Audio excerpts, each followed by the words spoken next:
Ну, 50% это точно сошло.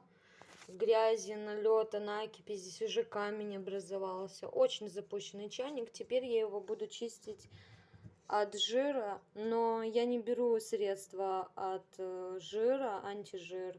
Я беру сразу для духовки и плит. Вот такая вот баночка с цитрусами. Приятно пахнет, нет отдушек, никаких красителей. Кстати, средство от накипи тоже не имеет никакого запаха, и когда вдыхаешь пары, то есть оно совершенно безопасно для нас. Но тоже не стоит не пренебрегать своим здоровьем. Есть еще такое средство в мини-формате.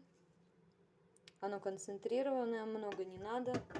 Очень хорошо справляется. Беру сразу несколько.